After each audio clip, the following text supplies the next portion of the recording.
pelat ditransfer ke balok anak BC, kemudian tersalurkan ke balok induk DE dan balok induk FG ya. Selanjutnya disalurkan ke kolom ya. Kolomnya ada 4 kalau di gambar ini. Kemudian kolom nyambung ke fondasi. Fondasi menyalurkannya ke tanah ya. Jadi itu jalurnya ya. Nah, ini kalau dilihat dari atas ya, balok anak itu yang namanya BC ya. Yang namanya BC itu balok anak. Karena balok ini numpuk ke balok lagi, yaitu balok induk. Ini balok induknya ya, yang langsung bersambung dengan kolom-kolom. Balok induknya ada 2 ada 4 ya kalau di gambar ini. Ini 1, 2, 3, 4 ya di gambar ini. Nah, kalau dilihat dari potongan samping seperti ini posisinya ya. Ini masih gambar yang tadi, cuma saya perbesar saja ya. Jadi nggak usah dibahas ya, karena persis sama dengan gambar tadi. Cuma karena supaya lebih jelas saya perbesar. Nah kalau ini tampak dari atas, yaitu pelat yang berusuk satu arah ya. Nah ini ada istilah rusuk, sebetulnya itu balok juga ya. Nah ini ada istilah lainnya namanya joist ya. Jadi joist atau rusuk itu sebetulnya adalah balok, cuma bentuknya itu bukan kotak, tapi agak seperti trapesium ya. Nanti ada gambarnya. Nah, jadi fungsinya balok-balok ini kenapa banyak ya? Itu untuk menolong pelatnya dalam menahan beban ya. Kan ini pelat sebenarnya ya. Ini pelat. Nah, pelat-pelat ini kemudian ditahan oleh joist ya. Joistnya kan banyak yang warna hitam ini. Kemudian joistnya mentransfer gayanya ke balok-balok induk yang abu-abu. Kemudian balok-balok induk ini mentransfer gaya ke kolom yang kotak-kotak ya. Sesudah itu dari kolom ditransfer ke fondasi terus ke tanah ya. Nah ini gambar 3 dimensinya. Jadi ini yang disebut dengan balok joist ya atau balok rusuk. Biasanya dibuatnya ini jaraknya dekat-dekat ya. Tapi ini tidak umum sih di konstruksi karena kan membuat sesuatu yang terlalu banyak di konstruksi itu akan tidak praktis ya. Nah, jadi biasanya kita pakai sistem yang lain ya, yang biasa saja, yaitu balok anak, kemudian balok induk, dan kolom ya. Tapi ada juga yang membuat seperti ini. Jadi bentuk baloknya itu seperti trapesium ya. Kemudian kalau ini contoh dimensi ya, tidak harus seperti ini. Ini kan contoh dimensi untuk suatu beban tertentu ya. Bebannya sekian, terus dihitung dapat dimensi. Nah, dimensinya sekian. Jadi ini tidak harus segini ya. Itu tergantung beban yang ada ya. Nah, kita lihat gambar ini ya, gambar yang di kanan. Ini ada pelat, kemudian ada baloknya ya, ada balok yang A ya. Balok A itu dari sini ke sini ya. Kalau balok B dari sini ke sini ya. Nah, kemudian ada beban di atas pelat ini sehingga pelatnya melendut. Pasti baloknya melendut juga ya, karena kan jadi satu dengan pelat. Nah, di titik pertemuan antara balok A dengan balok B, yaitu di sini ya, kita tinjau, defleksinya kan mestinya sama ya. Defleksi A sama dengan defleksi B ya. Nah, kemudian persamaan defleksi, kalau dari pelajaran analisis struktur, biasanya kan 5/384 dikalikan dengan L pangkat 4 dikali dengan EI ya. Nah, sama aja, cuma di sini huruf Q-nya diganti dengan W, ya. Kemudian panjang yaitu L diganti dengan yang namanya A, ya. Untuk balok A. Nah, kemudian yang balok B, L-nya diganti dengan nama B, ya. Q-nya diganti menjadi W, ya. Nah, supaya agak beda, yang kasus A, W-nya namanya WS, yang kasus B, W-nya dinamai WL, ya. Nah, karena defleksinya sama, mestinya mestinya ruas kiri harus sama dengan ruas kanan, ya. Jadi 5/384 kali WS pangkat 4 dibagi EI harus sama dengan 5 dibagi 384 kali WL kali B pangkat 4 dibagi EI, ya. Nah, A dan B adalah panjang balok, ya. Ini A, ini B, ya.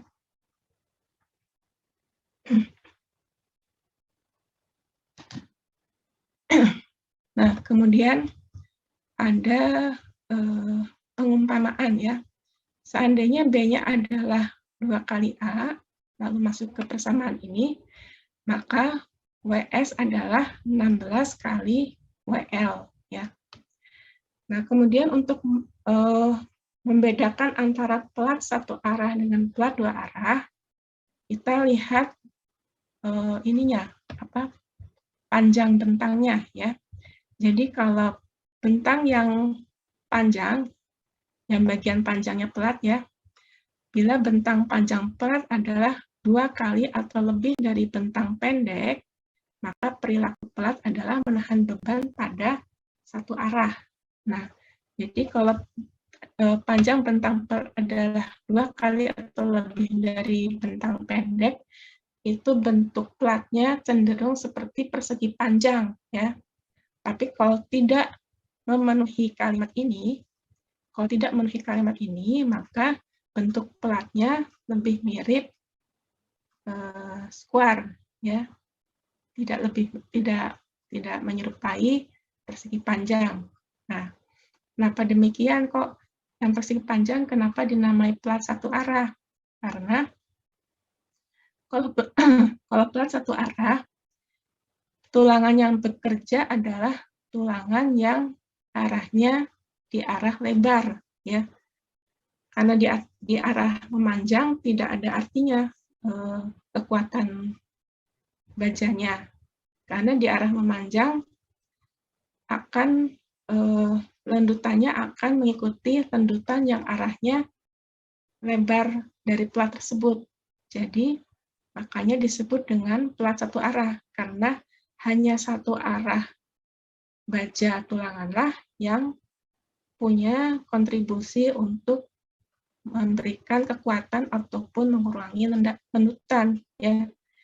Jadi kalau bentuk platnya cenderung persegi panjang, maka hanya ada kontribusi tulangan yang di arah lebar yang signifikan untuk mempengaruhi lendutannya dan juga kekuatannya, ya. Nah, ini tampak plat satu arah. Nah, kalau menurut White dan McGregor, ya, di bagian yang A itu seperti ini, ya. Itu defleksinya bentuknya mengikuti seperti ini, ya, dan ini momennya, ya. Nah, ini kalau di Amerika, karena White dan McGregor ini orang Amerika, ya, kebiasaan mereka itu kalau menggambar momen positifnya itu di atas. Kalau kita di Indonesia biasanya menggambarnya di bawah, ya. Yang ini di bawah, yang negatifnya di atas, ya. Tapi kalau di Amerika, kebiasaan gambarnya terbalik.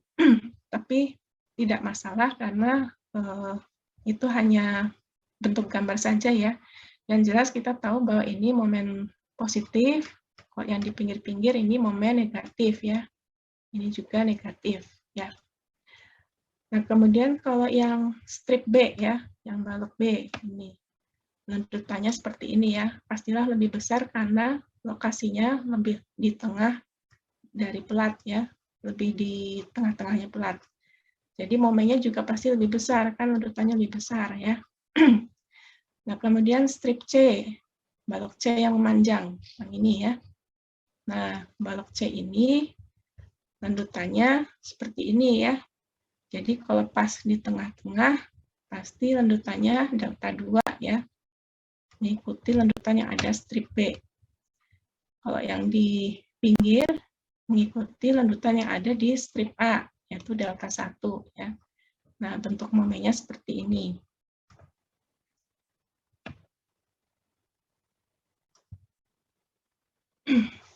Nah, ini ada istilah ya, namanya construction join yang warna kuning ini ya.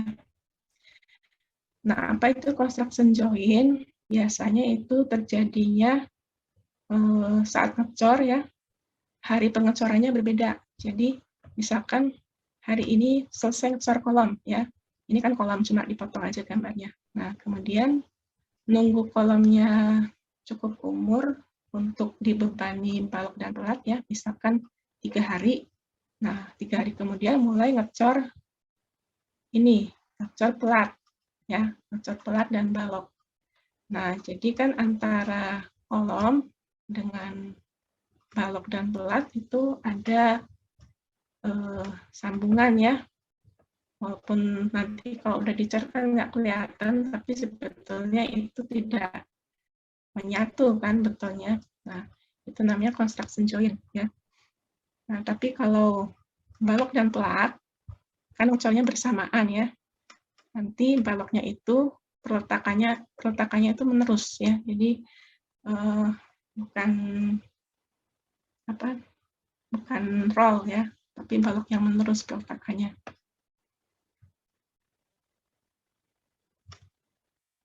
Nah, terus tentang pelat satu arah ya. Ini dilihat dari bawah ya. Ini sebenarnya prinsipnya sama dengan halaman yang awal tadi ya, di mana kalau ada beban P ya, nah, kursornya susah sekali nih.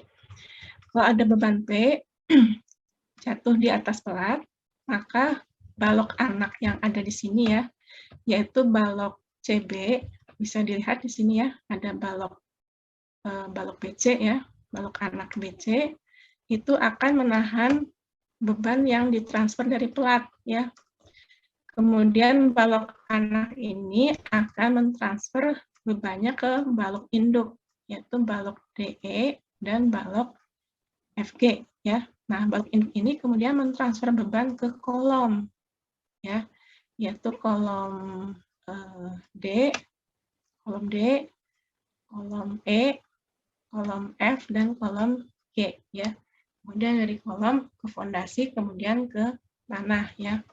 Nah, ini gambar yang tadi ya, jadi prinsipnya sama aja, bahwa beban dari pelat ditransfer ke balok anak, kemudian ke balok induk, dan kemudian ke kolom lalu ke fondasi ya.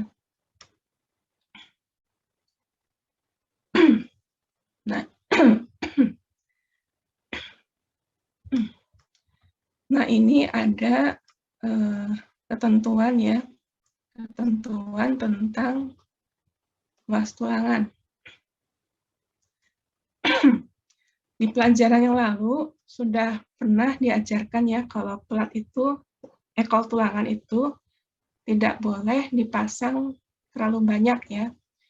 Alasannya kenapa? Karena kalau tulangan bajanya kebanyakan, pasti kan akan menjadi terlalu kuat ya, baik balok ataupun pelat ya. Nah, yang terlalu banyak itu adalah jika tulangannya lebih besar dari 75%-nya luas tulangan balance ya, B itu balance. Nah, nggak boleh seperti itu karena akan menyebabkan sifat balok ataupun pelat jadi getas ya. Nah, yang getas itu justru berbahaya. Jadi kalau suatu kali balok ataupun pelat yang punya tulangan berlebihan dibebani suatu beban yang tidak sanggup ditahannya ya, tidak ada tanda-tanda tahu-tahu runtuh ya. Nah, itu kan bahaya justru kalau ada orang di atasnya kan tidak aman ya. Nah, jadi justru yang baik itu bisa dilihat di pelajaran yang minggu-minggu lalu ya, yaitu syarat tulangan tidak boleh lebih dari 0,75 luas tulangan balans ya. Itu kan peraturan untuk balok. Nah, plat juga sama aja ya, yaitu bahwa tulangannya tidak boleh lebih dari 0,75 tulangan balans. Nah, bagaimana kalau ternyata kita mendesain, nah terus tulangannya pas dihitung yang diperlukan lebih besar dari 0,75 luas tulangan balans. Nah, berarti ya platnya ditambahi tebalnya ya. Nah, kalau tebalnya ditambahi, maka ini akan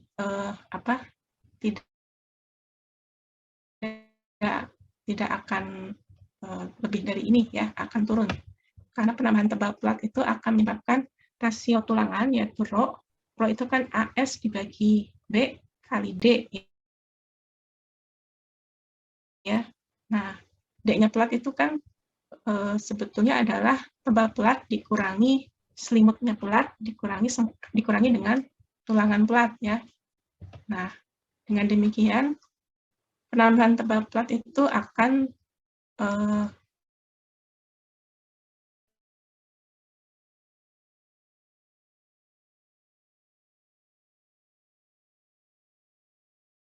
plat itu akan berkurang ya, jadi tidak berlebihan.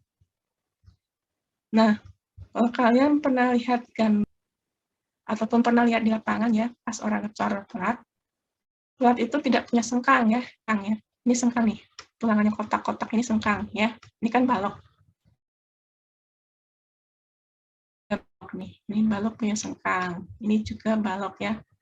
Setiap balok punya sengkang. Kolom juga begitu. Ini gambar kolom ya, cuma tulangannya nggak digambar ya. Ini juga kolom. Nah, baik kolom ataupun balok pasti selalu punya sengkang, tapi plat tidak punya sengkang ya, karena tidak bisa dipasang karena plat itu kan lantai ya, lantai kan dikasih tulangan yang arahnya ke arah sumbu X dan sumbu Y ya, tidak bisa dipasangi tulangan yang kotak-kotak seperti ini, karena yang namanya plat itu tebalnya juga kalau normal ya, tebalnya itu 12 cm gitu ya. Kalau yang perlu tebal, kalau perlu kekuatan plat, mungkin 20 cm ya, tapi yang jelas di plat tidak ada sengkang. Nah, seperti inilah tulangan sengkang itu cuma tulangan-tulang yang dipasang ke arah sumbu X ya. Ini tuh ke arah sumbu X, ke arah sumbu Y. Nah, yang bulat-bulat ini yang arahnya masuk ke bidang gambar ya.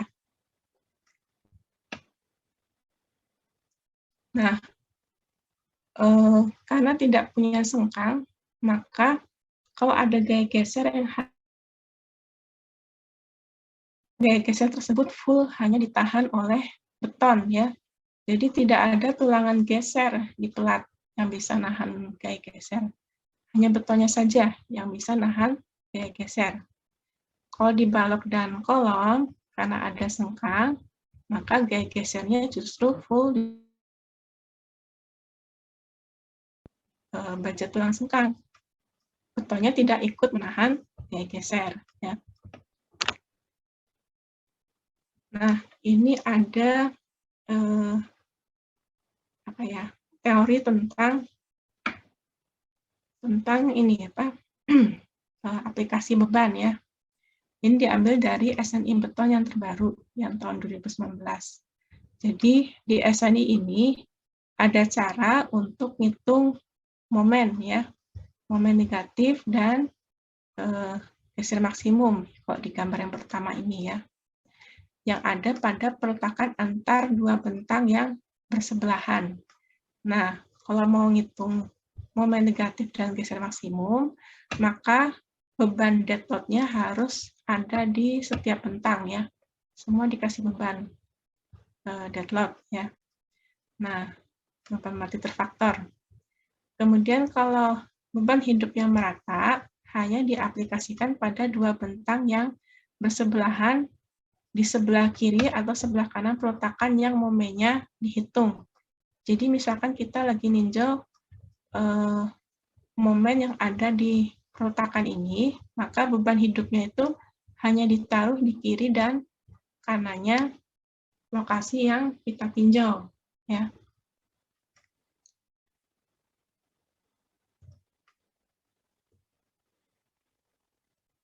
Nah, lanjut lagi ya.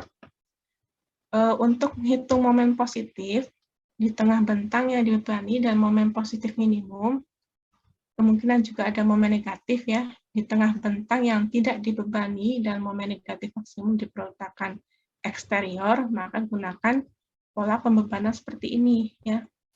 Nah, beban mati yang terfaktor diaplikasikan pada semua bentang. Jadi semuanya dikasih beban mati ya. Nah, yang disebut dengan istilah eksterior itu maksudnya yang di pinggir ya. Jadi kalau eksterior itu sisi sini ini eksterior nih, di pinggir ya. Nah, kemudian ini juga pinggir, di eksterior juga ya. Nah, kalau yang di tengah-tengah itu istilahnya interior. Nah, kalau beban hidup terfaktor diatur mengikuti pola papan catur. Jadi ada terus kosong, ada terus kosong. Nah, itu diambil dari SNI beton. Nah, SNI beton sebetulnya adalah terjemahan dari peraturan Amerika ya, American Concrete Institute. Nah, kenapa kok banyak SNI yang terjemahannya dari Amerika ya? Ya karena di sana yang dianggap paling maju ya, baik dari penelitiannya. Jadi kita itu kalau di Indonesia SNI-nya diusahakan itu saling sambung menyambung. Jadi ini kan SNI beton ya. SNI beton itu terjemahan dari Amerika. Terus SNI gempanya juga terjemahan dari peraturan yang di Amerika. Terus SNI bajanya juga. Terus SNI yang tentang pembebanan, tentang serat.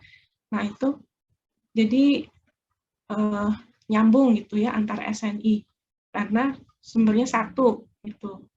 Nah sebetulnya dulu yang lebih maju tentang peraturan gempa itu negara New Zealand ya, tahun 1990 itu masih yang termaju itu New Zealand.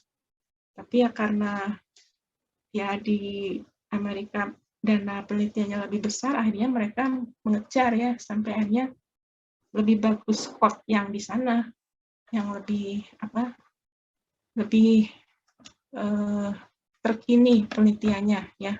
Maka dari itu Indonesia supaya cepat ngejar menerjemahkannya ya, daripada membuat dari nol, lebih baik terjemahkan standar dari luar negeri ya. Nah di sini sebenarnya pelat satu arah itu ya, pelat balok menerus itu termasuk dalam struktur statis yang tak tentu. Nah, mengenai struktur statis tak tentu, mestinya sudah pernah belajar di pelajaran analisis struktur ya. Nah, jadi suatu struktur yang jenisnya statis tak tentu, kita itu bisa dapatkan gaya-gaya dalamnya pakai software ya. Yang populer itu program SAP atau ETABS atau Perform 3D ya, macam-macam. Nah, itu di dalamnya program-program SAP, ETABS dan sebagainya itu ya, di dalamnya itu ada matriks ya, makanya disebut dengan metode matriks. Jadi apa yang ada di dalam software itu ada matriks yang isinya untuk mengkali-kalikan gaya, beban gitu ya. Nah, dari persamaan itu nanti dari persamaan matriks nanti keluar gaya dalam ya. Nah, kalau analisis plastis itu juga pernah dipelajari di Ansruk 1 ya, pakai conjugate beam atau balok pengganti. Nah, ini biasanya kalau conjugate beam itu kita harus punya diagram momennya dulu ya. Nah, dari diagram momen nanti kemudian diolah sampai bisa dapat refleksi ya. Nah, tapi kalau di SNI 2847 SNI beton kita pakai cara pendekatan yang menggunakan koefisien, ya. Nah, koefisien-koefisien inilah yang dipakai untuk menghitung momen dan geser. Jadi perlu dicatat ya, cara koefisien yang diterangkan dalam SNI beton itu tidak wajib dipakai. Kalau mau pakai software juga boleh ya, tidak harus pakai SNI ini. Karena ini juga banyak syaratnya kalau mau pakai cara koefisien. Nah, ini syarat-syaratnya ini ada 5 ya. Pertama, pelatnya itu terdiri dari 2 bentang atau lebih. Lalu panjang bentang tidak jauh berbeda antar satu bentang dengan bentang sebelahnya. Nah, ini syaratnya juga mensyaratkan ada kemiripan antar bentang ya. Kemudian beban terdistribusi merata. Nah, bagaimana kalau ada pelat dikasih beban titik ya? Maka dari itu banyak syaratnya di sini kalau mau pakai cara koefisien SNI beton. Nah, kemudian beban hidup lebih kecil dari 3 kali beban mati. Dan penampang balok atau pelat bersifat prismatik, maksudnya bentuknya kotak ya. Nah, koefisiennya disebut dengan Cm, ini untuk koefisien momen ya, dan CV, yang CV itu untuk koefisien geser. Kesamaan momennya ya, momen ultimate adalah koefisien momen kali beban merata ultimate kali panjang bersih ya, N-nya itu neto, panjang bersih pelat kuadrat ya. Kemudian geser ultimate adalah koefisien geser kali beban merata ultimate kali panjang bentang neto dibagi 2 ya. Nah, kalau di sini kalau kita meninjau suatu pelat ya yang ada di suatu bangunan, kemudian di plat itu hanya ada beban hidup dan beban mati, maka cukup pakai kombinasi yang ini ya. Yang 1,2 dead load tambah 1,6 live load. Itulah yang kombinasi yang menghasilkan beban merata terbesar ya. WU itu beban merata ultimate yang ada di pelat. Nah, di sini ada tabel dari SNI beton ya. Nah, di sini ada jenis momen, positif atau negatif, terus lokasinya ya. Lokasinya macam-macam, kondisinya macam-macam, terus ini persamaan momennya ya. Ada yang dibagi 14, bagi 11, bagi 16 dan seterusnya. Nah, karena ini agak ribet ya, kemudian saya lihat di bukunya Pak Iswandi itu ya buat gambarnya seperti ini ya. Jadi diringkas jadi 3 gambar ya. 3 gambar dikasih keterangan ini kalau koefisien momen untuk struktur dengan perlunakan ujung bebas. Jadi ini kolom dicor ya. Kemudian di atasnya ada balok dan pelat dicor di hari yang lain. Nah, jadi nggak terlalu nyambung ya. Cor-corannya nggak monolit gitu ya. Nah, itu bisa dibilang baloknya itu ditumpu di atas kolom ya. Nah, kalau di sini kasusnya ini kolom yang di pinggir ya, kolom eksterior ya. Nah, ini koefisien-koefisiennya ini udah diringkas dalam bentuk gambar ya. Untuk koefisien momen, posisi di sini posisi di tengah koefisien momennya 1/11 ya. Kalau dapat tempuhan minus 1/10 yang dekat bagian eksterior. Tapi kalau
kita ambil yang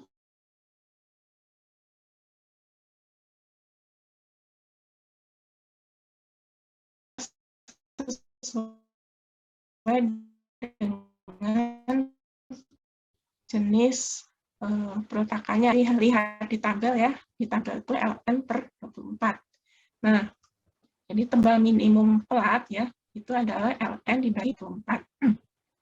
LN itu adalah panjang bersih ya, panjang neto.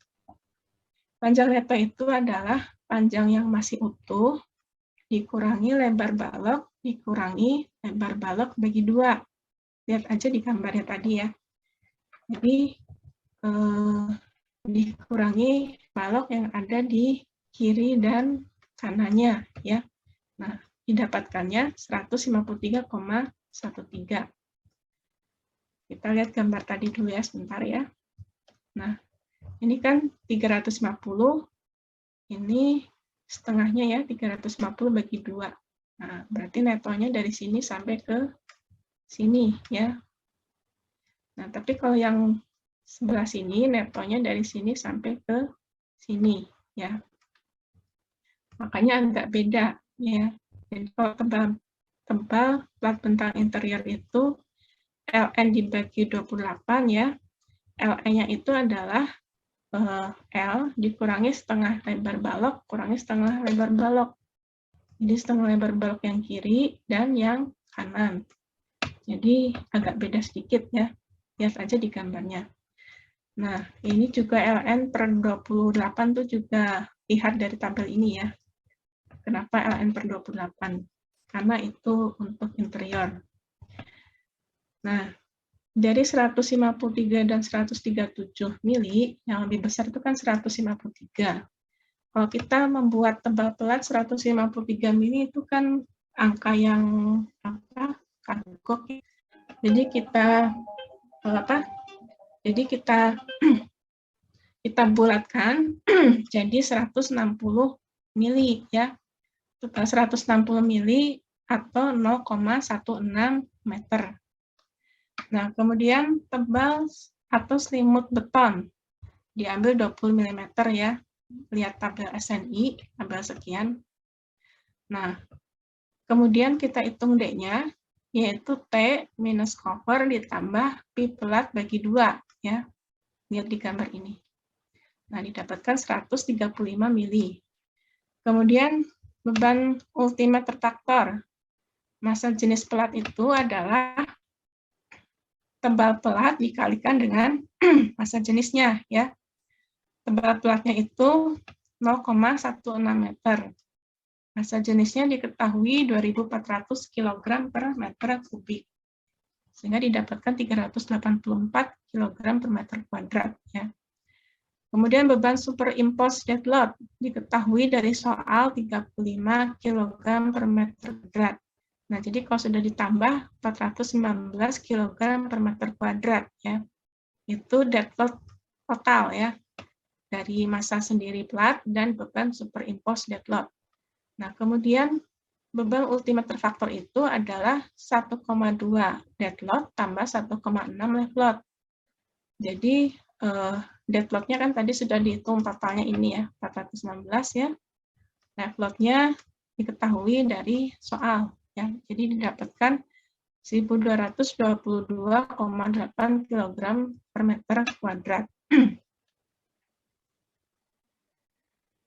Nah, kemudian kita lihat tabel ini ya, tabel yang SNI. Nah, tabel ini oleh Pak Iswandi diubah jadi gambar ya. Nah, dari gambar ini lebih gampang ya. Kita kan mau meninjau 3 lokasi ya. Lokasi peletakan interior tepi, peletakan interior tengah, dan pertengahan bentang interior tengah ya. Nah, di sini lihat nih. Ini kan nilai CM ya. Ini kan CM nih. CM, berarti ini koefisien momen ya. Koefisien momen di sini minus 1/10, di sini minus 1/11, di tengah bentang 1/16. Kemudian koefisien geser di peletakan yang interior tepi, CV-nya 1,15. Di sebelah sini 1,0. Kalau di sini nggak ada ya, jadi gesernya 0 maksudnya. Ini tanda bintang. Nah, sebentar ya, ada yang manggil.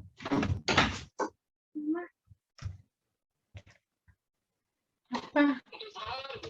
Untuk sahur kalau di Baku Sunda apa aja deh? Yang biasanya.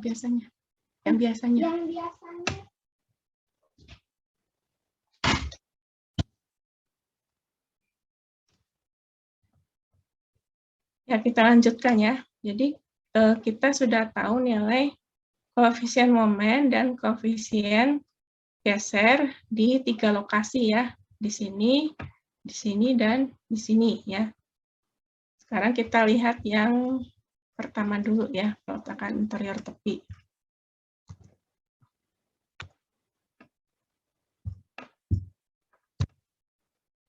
Nah, oh ya, ini kan ada syarat juga ya, syarat untuk menggunakan syarat koefisien itu. Jadi ada syarat tambahan juga ya. Jadi live load-nya itu tidak boleh lebih dari 3 kalinya dead load ya. Nah, setelah dicek live load-nya kan 450 kg per meter kuadrat dari apa diketahui dari soal ya. Dead load-nya tadi sudah dihitung, kalau dikali 3 jadi 1257. Nah, jadi boleh pakai metode koefisien momen ya. Nah, tadi saya juga sudah sebutkan ya, metode koefisien momen ini tidak wajib digunakan. Kalau mau pakai program juga boleh ya, misalkan kalian nanti mendesain struktur bangunan, tidak wajib pakai ini. Ini hanya cara untuk mempermudah ya. Kalau mau pakai cara ini, semua syaratnya harus terpenuhi. Dan kalau nggak terpenuhi ya jangan pakai cara ini ya. Nah, pada peletakan interior tepi, panjang bentang interior tepinya ya, L netonya adalah L yang masih utuh ya, atau L besar, dikurangi lebar balok, dikurangi lebar balok bagi 2. Nah, didapatkan 3.675 mm atau 3,68 meter. Jadi momen ultimate-nya pakai persamaan yang ada ya, Cm kali WU kali Ln kuadrat. Nah, Cm-nya kan minus 1/10 ya. Jadi minus 1/10-nya masuk ke sini. Nah, tinggal masukkan angka-angka yang sudah diketahui ya. Didapatkan minus 16,51 kN per meter ya. Jadi ini adalah momen per meter. Nah, di interior tengah juga sama aja caranya ya. Cuma kan Cm-nya beda ya. Jangan lupa hitung Ln-nya dulu ya. Ln-nya bisa jadi beda dengan Ln-nya interior tepi ya. Tergantung kondisi yang ada di soal ya. Kalau di lapangan ya tergantung kondisi lapangan. Jadi yang penting kita dapatkan L neto ya. L netonya berapa? Kemudian masukkan ke persamaan ini. Nah, koefisien momen untuk lokasi peletakan interior tengah itu adalah minus 1/11 ya. Makanya masuk ke persamaan ini. Nah, kemudian didapatkan minus 16,48 kN per meter. Kalau di pertengahan bentang interior, sama juga ya caranya ya. Hitung dulu Ln-nya berapa ya. Lihat di gambarnya, kondisinya seperti apa. Maka kita dapatkan Ln-nya 3,85 meter. Kemudian persamaannya sama ya, cuma Cm-nya beda. Di sini Cm-nya adalah plus 1/16 ya. Nah, di sini kita dapatkan 11,33 kN per meter. Nah, catatan ya, faktor reduksi atau Pi, yaitu untuk mereduksi kekuatan nominal ya, untuk momen dan gaya geser itu berbeda. Kalau untuk momen, Pi-nya 0,9. Sebetulnya itu adalah asumsi ya. Nilai Pi yang akurat itu akan dipelajari di semester depan, di pelajaran perencanaan dan analisis konstruksi beton. Kalau Pi-nya gaya geser itu konstan, selalu 0,75. Ya. Nah, lanjutkan tentang momen ya. Lebar pelat ditinjau per 1 meter. Jadi, lebar pelatnya adalah 1000 mm. kita gunakan persamaan ini ya untuk menghitung D ya. Di sini B pelat kali D pelat yang diperlukan kuadrat sama dengan momen ultimate maksimum dibagi pi kali Fc prime kali omega 1 minus 0,59 omega. Nah, omeganya adalah rho kali F field dibagi Fc prime. Nah, rho-nya ini tadi diketahui ya dari soal. 0,01, F field-nya juga diketahui, Fc prime juga diketahui. Nah, didapatkan omeganya 0,08. Nah, persamaan ini ya, kita sebetulnya kan perlunya D pelatnya ini ya. Jadi D pelat perlu itu adalah akar momen ultimate maksimum dibagi PL, B pelat, dan seterusnya ya. Tinggal masukkan angka yang diketahui. Nah, jangan lupa ya, tadi kan waktu ngitung momen, kita pakai satuan kilonewton meter ya. Nah, kalau di sini satuannya itu diubah jadi newton dan milimeter. Jadi dikali dengan 1 juta ya. Jangan lupa, kalau nggak dikalikan nanti nggak setara ya dengan yang lain. Karena yang lainnya itu dalam milimeter ya. Dalam milimeter dan megapascal. Megapascal itu juga sebetulnya adalah newton per milimeter kuadrat. Nah, jadi D pelat yang diperlukan 89,58 ya. 89,58 mm. Tebal pelat yang diperlukan adalah D pelat ditambah pi pelat bagi 2 tambah cover beton. Nah, ternyata 114,58. Padahal tadi kita sudah pilih tebal pelatnya 160 mm ya. Berarti yang kita pilih itu sudah lebih dari cukup ya. Jadi sebetulnya cuma perlu 114,58 mili. Jadi yang kita pilih 160 mm itu sudah oke ya, sudah lebih dan tidak berlebihan juga 160 mm itu. Nah, sekarang kita tinjau gaya geser ya.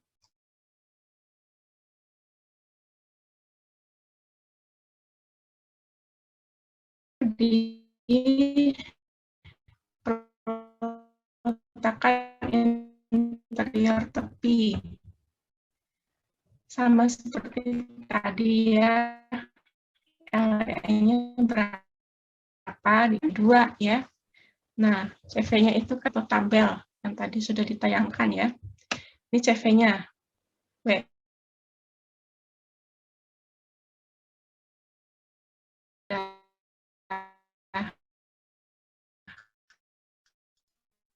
Dicek ya. WU-nya sekian, L-nya sekian. Didapatkan 25,84 km per meter. Nah, di log ya. Nah, kebetulan kalau di interior dibentuk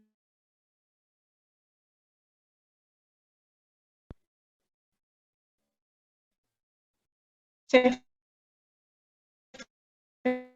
itu 0 ya. Tadi kan ada tanda bintang ya di CV. Di CV untuk interiornya CV-nya ada. Nah, gaya geser itu ingat-ingat ya pelajaran tentang sengkang balok ya. Sebetulnya gaya geser nominal itu adalah sumbangan dari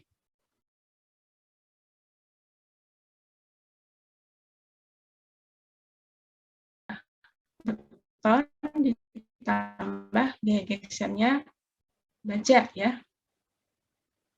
Geser nominal itu sebenarnya sumbangan dari gaya geser konkrit ditambah gaya geser steel ya, sumbangan beton dan baja. Tapi di pelat tuh nggak ada tulangan sengkang ya, berarti VS-nya 0. Sama sekali nggak ada tulangan sengkang. Kalau VS-nya 0 berarti VE-nya sama dengan VC. Artinya apa yang gaya geser yang ditahan oleh pelat full ditahan oleh beton ya. Sama sekali tidak ada sumbangan dari baja untuk menahan gaya geser. Nah, kita lihat ya, VC itu adalah 1/6 akar Fc prime kali lebar pelat kali D. Nah, semuanya sudah diketahui ya datanya.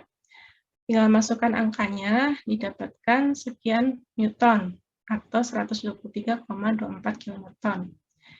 Nah, kemudian karena VN-nya sama dengan VC, maka VN juga 123,24 kN.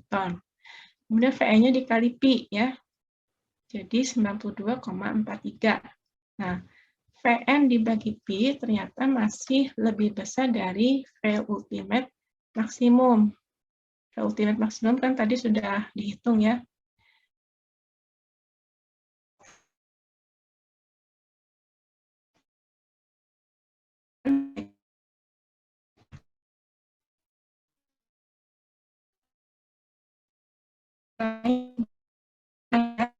Ini kan di tadi ultimate 16 ya.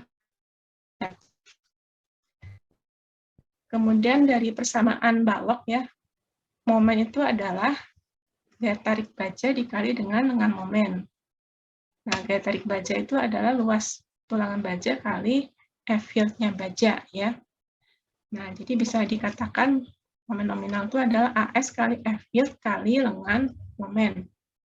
Nah, dan momen nominal itu adalah momen ultimate dibagi dengan P ya.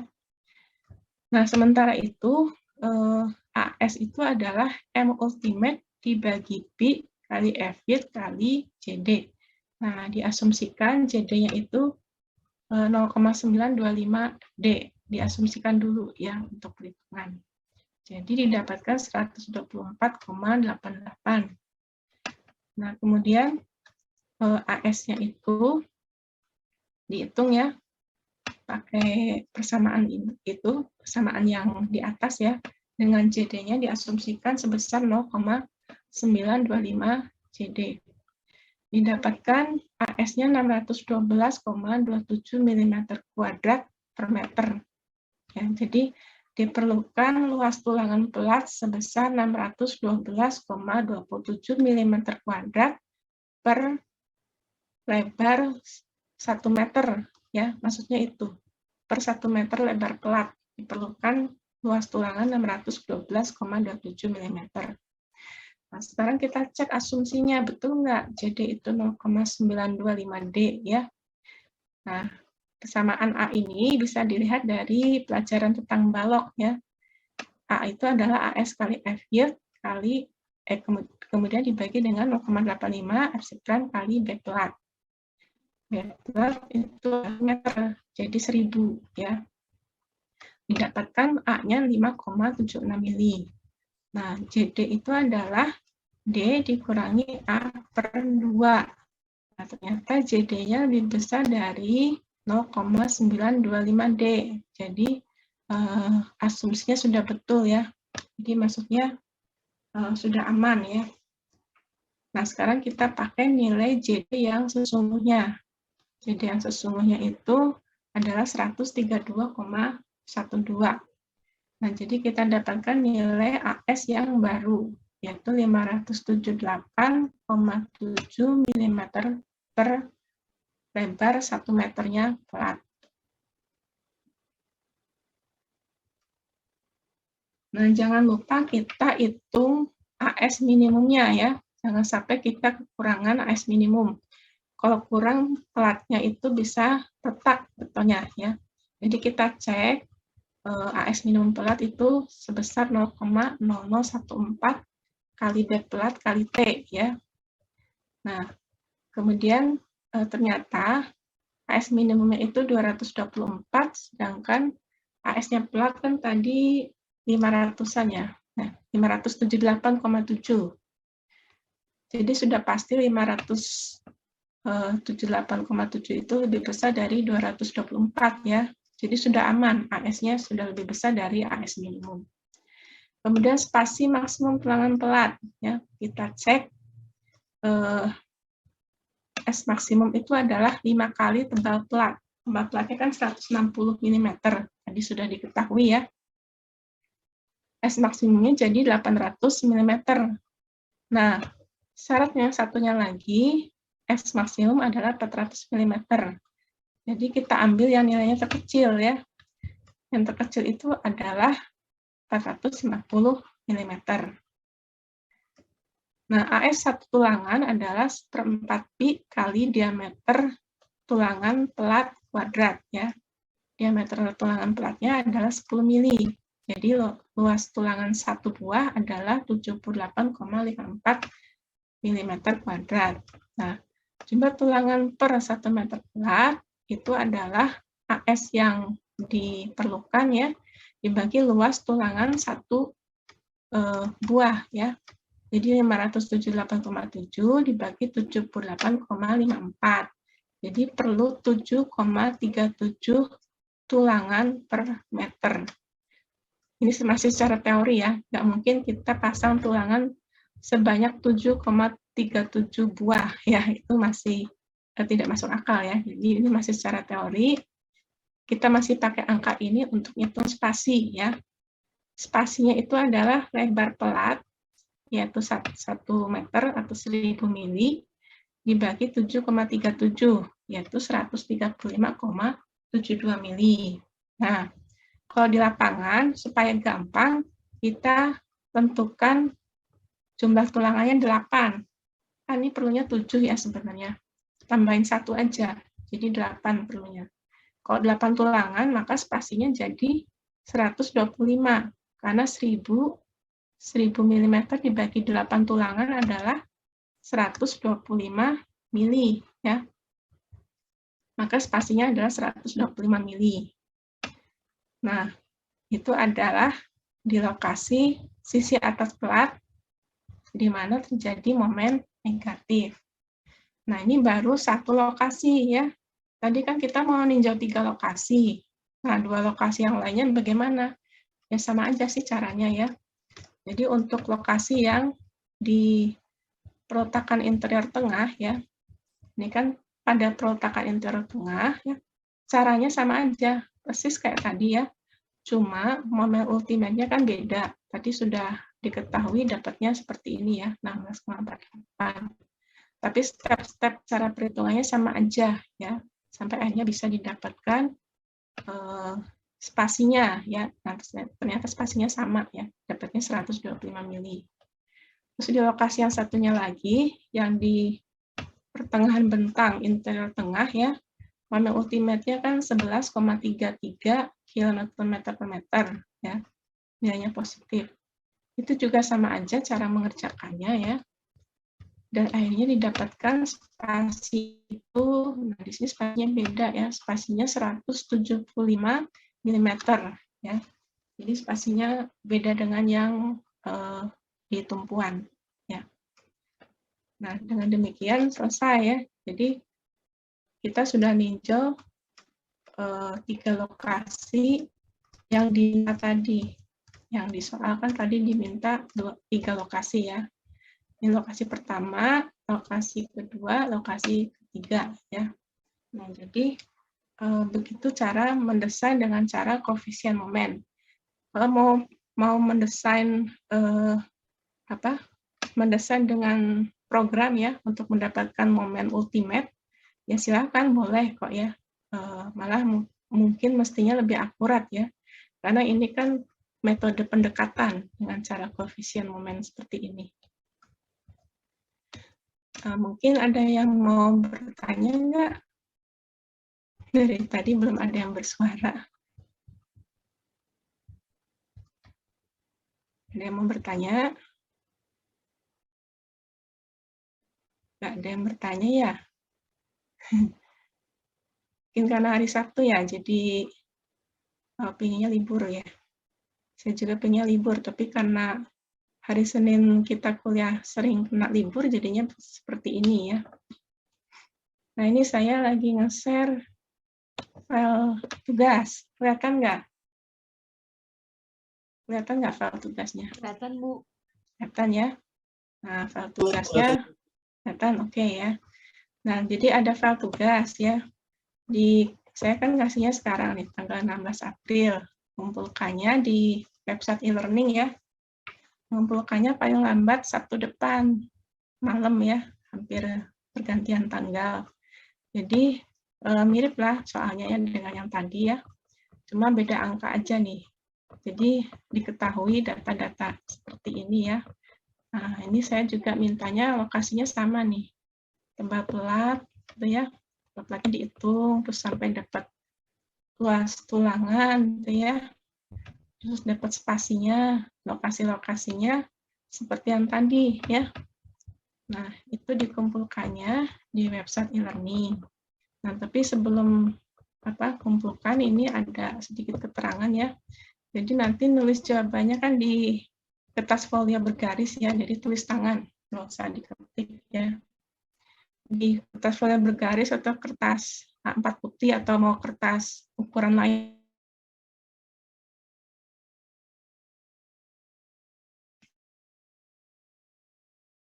Foto ya, atau di scan. Nah, udah di scan, bikin jadi PDF. Oke. Nah,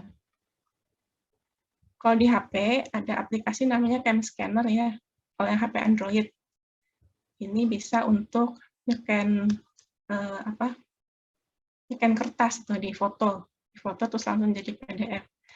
Nah, terus upload ke website e-learning ya, bagian kuliah ke-13. Oh, ini salah tulis saya ini. Bukan ini hari Sabtu ya, nanti saya betulin dulu. Jadi di bagian kuliah ke-13 hari Sabtu seharusnya, ini nanti saya betulin ya. Nah, terus di kertas folio kasih nama, NIM, terus kelasnya kelas apa ya, terus kampusnya Indralaya atau Palembang. Nah, terus nama filenya ya, supaya saya gampang ngeliatnya ya. Nama file yang diupload ke website e-learning itu, yang di bagian kuliah ke-12 ya, kasih namanya seperti ini, misalkan kampus Indralaya, kelasnya A ya, jadi IA, terus ini NIM-nya ya, NIM-nya angka, terus namanya siapa gitu ya. Nah, kalau yang Palembang, kampusnya P, kelasnya A, terus NIM, terus nama ya. Nanti saya betulin dulu ya, ini salah tulis nih, bukan Senin ya.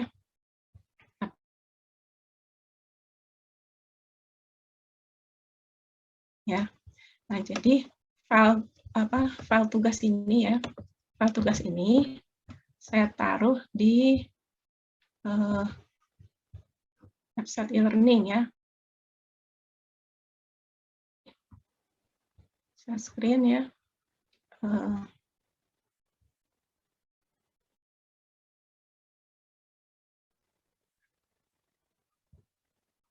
Nah, ini kan ada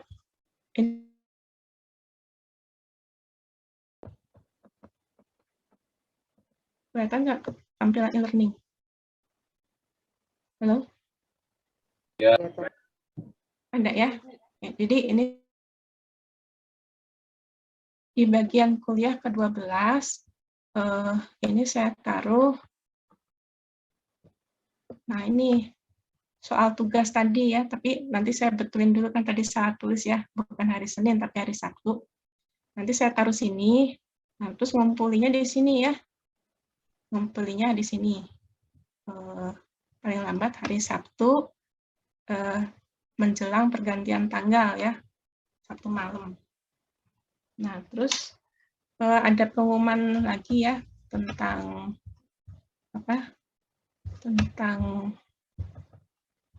kalau yang ini tentang UTS ya. Nah, kalau ini kelihatan nggak? Ada tulisan pengumuman tentang ujian tengah semester. Kelihatan nggak tulisannya? Kelihatan, Bu. Kelihatan, Bu. Kelihatan ya. Jadi UTS itu kan rencananya hari Senin tanggal 18 ya, jam 1. Nah, itu pakai Zoom biasa ya. Terus materinya itu hanya yang dari Pak Sutanto. Materi saya nggak ikut masuk ke UTS ya. UTS-nya open book biasanya kalau Pak Sutanto itu. Hari Senin, tanggal 18 April jam 1 sampai setengah 4 ya, udah setengah jam. Soal ujiannya nanti dikasihnya lewat Zoom. Nah, selama UTS, kamera laptop dinyalakan ya, kecuali kalau kameranya rusak atau ada kendala internet. Nah, jawaban UTS-nya tulis di kertas folio bergaris atau kertas A4 putih ya, atau kertas kuarto atau folio, pokoknya kertas yang basi lah ya, yang putih, di-scan, terus dijadikan file PDF ya. Kalau di HP bisa pakai aplikasi Cam Scanner. Lalu upload ke website e-learning bagian kuliah ke-13 ya. Paling lambat hari Senin, ya hari itu ya, pada hari ujian, jam 4.10. Jadi saya kasih tambahan waktu ya. Sebenarnya kan ujian tuh sampai 3:30 ya. Tapi saya kasih tambahan waktu 40 menit itu untuk ini, untuk scan dan upload ya, karena biasanya kadang-kadang ada yang panik terus nguploadnya cuma 1 halaman. Udah berapa kali kejadian gitu ya, jadi saya kasih waktu agak panjang. Nah, terus di kertas itu jangan lupa tulis nama, NIM, kelasnya A atau B, kampusnya Indralaya atau Palembang ya. Nah, terus nama file yang di-upload ke website e-learning sama seperti tugas tadi ya. Misalkan kampus Indralaya, kelasnya A, ini NIM-nya, terus namanya ya, DF. Kalau yang Palembang, kampus Palembang, kelas A, NIM-nya, terus namanya ya. Kalau yang kelas B berarti huruf A-nya diganti dengan huruf B ya. Jadi P, B, terus B ya. Kalau kelas Indralaya B berarti I, B, NIM, terus namanya ya. Nah, kemudian ya, yang ada di website e-learning itu untuk dokumentasi, karena diminta oleh Prodi ya. Tapi kalau yang untuk diperiksa Pak Sutanto ya, Pak Sutanto mintanya supaya mudah, beliau itu mintanya dalam bentuk kertas. Jadi, kumpulkan juga ya, jawaban UTS-nya dikumpulkan juga ke Prodi. Yang lambat hari Selasa, karena kan kalian selesai ujian jam 3:30, prodinya udah tutup kan. Hari Selasa besoknya dikumpulin ya, sebelum prodi tutup ya. Jadi kumpulinnya ke admin, bisa ke Pak Reza atau ke Ibu Yuni ya. Kumpulin kertasnya ya. Nah, kalau yang di luar Palembang ya seperti biasa di-scan ya, terus kirim ke temennya yang di Palembang, minta tolong print. Terus nanti kumpulin ke Prodi Palembang ya. Karena Pak Tanto kalau periksa file digital ini repotan. Matanya udah nggak kuat tuh melihat lama-lama laptop ya. Jadi nanti saya WA-kan ini ke ketua kelas ya supaya bisa dibaca lagi ya.